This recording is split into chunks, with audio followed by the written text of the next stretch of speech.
Assalamualaikum warahmatullahi wabarakatuh. Welcome back to Cispi Channel Sharing and Learning. Salam dan bahagia buat teman-teman semuanya.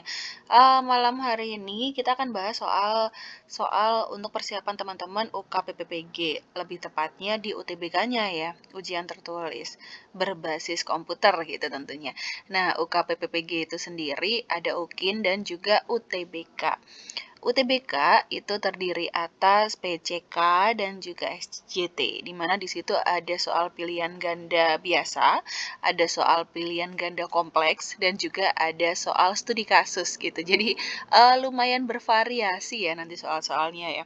Oleh sebab itu, teman-teman saran ya untuk lebih banyak lagi belajar apa ya model-model soalnya. Jadi teman-teman udah terbiasa baik itu dengan soal-soal PCK, kemudian SJT dan juga nanti bisa mengerjakan studi kasus minimal 500 kata itu ya sesuai dengan waktu yang telah ditentukan.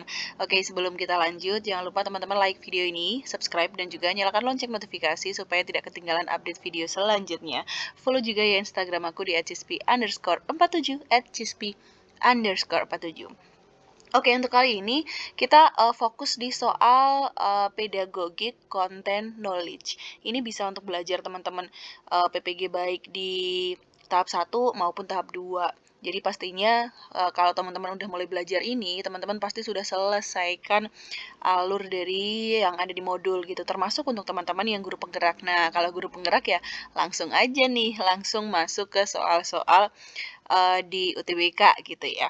Nah, pedagogi content knowledge seperti apa sih nanti untuk model-model soalnya? Yuk kita langsung aja bahas dari soal yang pertama. Oke, ini ada seorang guru yang ingin menerapkan pembelajaran berbasis proyek. Ya, seperti kalau model ya bisa pakai model project based learning gitu ya, PJBL. Dan akan dilakukan secara daring. Nah, mana nih dari pilihan-pilihan di bawah ini yang merupakan langkah pertama yang tepat untuk dilakukan oleh guru tersebut? Oke, kita bisa fokus di sini ya. Yang ditanyakan adalah langkah yang pertama gitu. Jadi langkah pertama kali tuh ngapain? Nah, setelah kita fokus di langkah pertama ini, kita bisa fokus ke berbasis proyek dan dilakukan secara daring. Baik, teman-teman. Yang pertama adalah membuat kelompok siswa secara acak. Kita bisa ingat apakah mengelompokkan siswa itu termasuk di langkah yang pertama ataukah ada langkah lebih awal lagi sebelum itu. Yang kedua, B, menentukan platform daring yang akan ditentukan.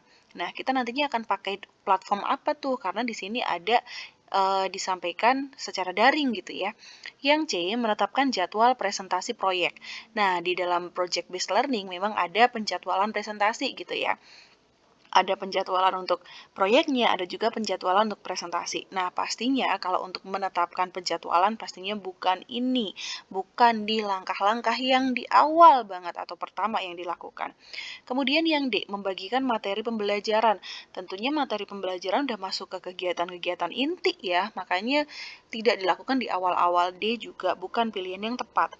Yang E, menentukan tujuan pembelajaran dan kriteria penilaian. Oke, kalau teman-teman lihat di soal nomor 1 ini dari beberapa opsi yang ada setelah kita menghilangkan opsi C, menghilangkan opsi D gitu ya. Kelompok juga sepertinya tidak kita lakukan di awal. Nah, ada tersisa opsi menentukan platform daring dan juga menentukan tujuan pembelajaran. Pastinya kita ingat kalau langkah awal sekali yang kita lakukan saat akan merancang sebuah pembelajaran begitu ya, tentunya adalah menentukan tujuan pembelajaran.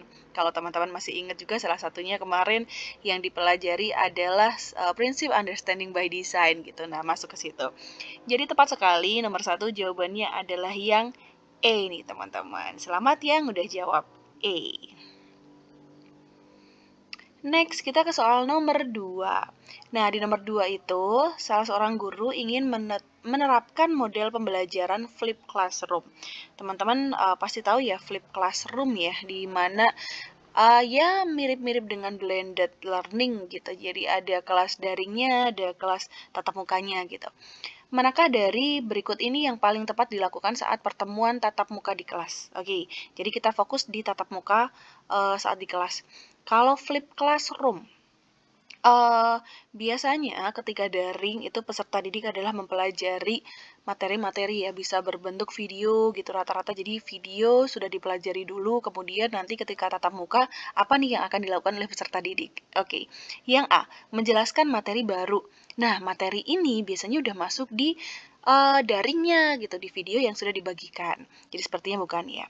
B, memberikan kuis online. Ah, ini kata-katanya online. Jadi online ini juga bisa diberikan saat daring itu tadi. Yang C, menonton video pembelajaran. Kembali, again ya, video pembelajaran bisa dilakukan saat daring. D, melakukan diskusi dan pemecahan masalah. Oke. Yang E, memberikan tugas rumah. Jelas sekali ya, tugas rumah ya, bukan saat tatap muka di kelas. Ya kalau ini udah pastilah jawabannya yang D. Jadi ketika tatap muka itu waktunya buat anak-anak yang tadinya udah belajar secara mandiri menonton sebuah video, maka dilakukan dengan diskusi dan mereka akan memecahkan masalah bersama-sama. Oke, next, nomor 3. Seorang guru ingin menggunakan media sosial untuk meningkatkan keterlibatan siswa dalam pembelajaran. Pendekatan mana yang paling efektif dan aman? Oke, keywordnya di sini teman-teman adalah medsos, media sosial. Tapi selain keyword medsos, ada juga keyword di sini. Ini pendekatan yang efektif dan juga aman. Jadi selain pakai medsos, kita harus pilih ada opsi medsosnya, tapi juga harus efektif dan juga aman ya. Yang A, membuat grup WhatsApp untuk seluruh kelas. Oke, apakah ini nanti keterlibatannya bisa gitu ya? Ini kan untuk keaktifan siswa sendiri. Yang B, menggunakan Instagram pribadi guru untuk membagikan tugas.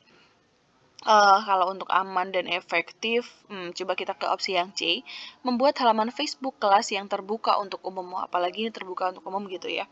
D, menggunakan platform edukatif khusus seperti Edmodo. D, meminta siswa untuk mengikuti akun Twitter pribadi guru. Oke. Walaupun boleh sih kita juga menggunakan media sosial kita gitu ya, seperti Instagram dan lain-lain juga untuk pembelajaran. Tapi kalau untuk kaitannya dengan pendidikan, kemudian bagaimana di sini juga efektif dan amannya, maka kita bisa pilih memang medsos yang untuk pendidikan dan itu bisa khusus gitu. Salah satunya adalah yang D nih teman-teman, yakni platform edukatif seperti Edmodo. Nah, Edmodo itu sebuah teknologi pendidikan yang menawarkan alat komunikasi, kolaborasi, dan pembinaan untuk guru dan juga sekolah. Jaringan Edmodo memungkinkan guru untuk berbagi konten, mendistribusikan kuis, tugas, dan mengelola komunikasi dengan siswa, kolega, juga orang tua. Nah, ini menurut Wikipedia. Oke, kita lanjut ya. Yang keempat, ada seorang guru yang ingin menerapkan penilaian formatif digital dalam pembelajarannya. Mana dari berikut ini yang bukan merupakan contoh penilaian formatif digital? Kita dapat kata kunci, jadi ketika kita mengerjakan sebuah soal, itu kita cari dulu kata kuncinya yang mana. Kata kunci di sini adalah penilaian formatif dan juga digital. Ya, penilaian formatif dan digital. Jadi harus digital karena itu yang ada di soal. A, kuis online menggunakan Quizizz. Oke, ini benar ya, Quizizz dan online. Oh, ingat di sini ada kata-kata bukan. Jadi lihat di situ mungkin ada kata bukan, ada tidak, ada kecuali ya. Itu harus kita perhatikan betul-betul. Yang B, diskusi forum online di Google Classroom. Bisa ini ya, online dan pakainya Google Classroom. C, mengumpulkan tugas melalui email di akhir semester.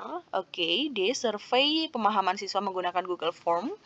Oke, dan E, permainan edukatif interaktif dengan Kahoot. Nah, kalau kita lihat di sini opsi A sampai E, ini semuanya sudah menggunakan online ya, digital gitu, baik itu Quizizz, Google Classroom, kemudian email, Google Form, dan juga Kahoot. Tapi kaitannya dengan formatif, kita lihat di sini akhir semester.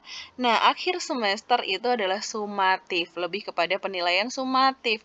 Maka untuk yang soal nomor 4 yang bukan, jawabannya adalah yang C, karena itu sumatif. Oke, jadi gampang ternyata ya mengerjakan soal PCK dan juga SJT itu nantinya. 5. Dalam upaya mengintegrasikan keterampilan abad 21 dalam pembelajaran, seorang guru ingin fokus pada pengembangan kemampuan berpikir kritis dari siswa. Mana dari berikut ini yang paling efektif untuk mencapai tujuan tersebut? Kata kuncinya adalah berpikir kritis. Jadi kita harus tahu apa sih makna dari disiplin lagi, berpikir kritis. Nah, setelah itu baru kita bisa mencapai tujuan dari berpikir kritis. Berpikir kritis itu kan lebih bisa menganalisis, kemudian menggabung-gabungkan beberapa ide jadi satu gitu ya, itu bisa berpikir kritis. A. Memberikan latihan soal pilihan ganda setiap hari. Apakah itu bisa meningkatkan berpikir kritis? B. Menugaskan siswa membuat ringkasan dari buku teks. C. Mengadakan debat online tentang isu-isu kontroversial. D. Meminta siswa menghafal definisi konsep-konsep penting. E. Memberikan kuis mingguan dengan pertanyaan benar, salah. Oke, lebih kepada kalau berpikir kritis itu kita tidak menjawab yang hal-hal yang kaitannya dengan berpikir tingkat rendah gitu ya, atau lots, jadi lebih ke hots, kaitannya dengan menghafal gitu ya, kaitannya dengan pertanyaan benar salah, jadi kurang bisa meningkatkan kemampuan peserta didik dalam menganalisis, dalam menghubung-hubungkan beberapa permasalahan dan lain sebagainya. Kemudian soal pilihan ganda, ini memang paling tepat adalah yang C. Dengan mereka debat, maka bisa mengungkapkan ide gagasan mereka, dan debatnya itu adalah tentang isu-isu kontroversial. Jadi nanti mereka bisa mengambil mereka bisa ambil bagian dalam upaya untuk memecahkan masalah yang ada di sekitar sekarang. C jawabannya ini Bapak Ibu. Ini adalah apa itu berpikir kritis, yakni cara berpikir manusia untuk merespon seseorang dengan menganalisis nih kata kuncinya, fakta untuk membentuk penilaian. Jadi nanti dianalisis untuk membentuk sebuah pemahaman baru gitu ya. Subjeknya lebih kompleks, ada beberapa definisi yang berbeda mengenai konsep ini, tapi umumnya mencakup analisis rasional, skeptis, tidak bias, atau evaluasi bukti faktual. Next, soal nomor 6. Seorang guru ingin memanfaatkan teknologi untuk membuat pembelajaran lebih inklusif bagi siswa dengan kebutuhan khusus. Kita di sini udah dapat kata kunci yakni inklusif ya, anak berkebutuhan khusus. Mana dari berikut ini yang bukan merupakan contoh penggunaan teknologi untuk pembelajaran inklusif? Oke, kalau kita bicara tentang inklusif, di modul juga ada tentang inklusif, modul 3 ya, teman-teman pasti sudah pelajari, jadi sudah paham betul tentang materi-materi di modul 3 gitu. A. Menggunakan pembaca layar untuk siswa dengan gangguan penglihatan. Nah, ini bisa membantu ya, yang gangguan penglihatan, maka ada bantuan membaca layar. B. Menyediakan transkripsi untuk video pembelajaran. Nah, ada transkripsinya, jadi bisa membantu nih yang ada kesulitan mendengar gitu. C. Menggunakan gamification untuk meningkatkan motivasi dengan bantuan game untuk meningkatkan motivasi mereka. D. Menyediakan opsi teks ke ucapan untuk materi bacaan. E. Menggunakan software pengenalan suara untuk siswa dengan kesulitan menulis. Oke, ini opsi-opsi di sini kebanyakan memang sudah memfasilitasi siswa-siswa dalam pendidikan inklusi itu sendiri. Tapi dari opsi ini yang kurang tepat adalah yang C ya, karena ini kaitannya kan dengan sekolah inklusi, pembelajaran inklusi, anak kebutuhan khusus. Walaupun gamification itu memang bisa meningkatkan motivasi, tapi tapi gamification ini kurang tepat kaitannya dengan memfasilitasi peserta didik dengan kebutuhan khusus. Jadi jawabannya adalah yang C. 7. Fase-fase yang perlu dilakukan untuk merancang perencanaan pembelajaran berbasis understanding by design. Hayo, siapa yang masih ingat nih prinsip understanding by design yang sudah teman-teman kerjakan di awal sekali modul 1? Urut-urutannya siapa masih ingat? Pasti ingat ya. Yang pertama tentunya merumuskan tujuan. Jadi pilih yang tujuan. A. Assessment, udah pasti salah. B. Assessment salah. C. Kegiatan salah. Jadi antara D dan E. Ingat yang pertama adalah merumuskan tujuan. Yang kedua adalah merancang apa ayo? Asesmennya terlebih dahulu baru kegiatan pembelajaran. Jadi jelas jawabannya adalah yang E. Ini so easy buat teman-teman pastinya. Jadi itu ya, kita ingat-ingat model atau prinsip dari understanding by design dalam merencanakan pembelajaran berbasis pemahaman, ada 3 tahapan utama. Yakni yang pertama adalah merumuskan tujuan pembelajaran dengan jelas, tahap yang kedua adalah merancang asesmen dan sesuai untuk mengukur pemahaman, kemudian yang ketiga adalah merancang kegiatan pembelajaran yang mendukung pencapaian dari tujuan itu sendiri. Oke, kita ke soal nomor 8. Apa sih yang seharusnya dilakukan, diketahui, dan dipahami oleh peserta didik di akhir pengajaran? Nah, pertanyaan tersebut itu perlu dirumuskan oleh guru apabila akan melakukan tahap yang apa. Oke, teman-teman, sebelum lanjut nih, kita bahas buat teman-teman yang mau join di bimbel itu masih bisa ya. Nanti aku sertakan nomor untuk bisa teman-teman join, aku sertakan ada di deskripsi. Bisa untuk teman-teman tahap 1 maupun tahap 2, baik untuk UK, PPG maupun paket untuk pembelajaran dari awal mempelajari modul, aksi nyata, jurnal pembelajaran dan semuanya. Satu paket whole package sampai dengan UK, PPG gitu ya. Oke, yang A, perencanaan strategi pembelajaran, B, merumuskan tujuan pembelajaran, C, merancang asesmen, D, perencanaan kegiatan pembelajaran, E, perencanaan model pembelajaran. Oke, yang seharusnya dilakukan, diketahui, dipahami. Apa sih yang harus peserta didik lakukan? Apa sih yang harus peserta didik ketahui dan mereka pahami? Itulah yang namanya tujuan pembelajaran. Jadi tujuan kita melakukan pembelajaran hari itu sih apa? Nah, itulah yang harus mereka capai di sini. Jawabannya yang B. Next, kalau bagaimana saya dapat mengetahui bahwa pembelajaran telah mencapai hasil yang diinginkan? Kata kuncinya ini, mencapai hasil belajar. Kita bisa tahu kalau peserta didik itu sudah dapat capaiannya atau belum. Nah, tahap tersebut itu adalah tahap apa? Yep, jelas sekali ini adalah asesmen. Asesmen kan untuk tahu sejauh mana peserta didik sudah bisa menangkap apa yang sudah kita sampaikan, pembelajaran dari kita gitu. Jadi jawabannya adalah yang C, merancang asesmen.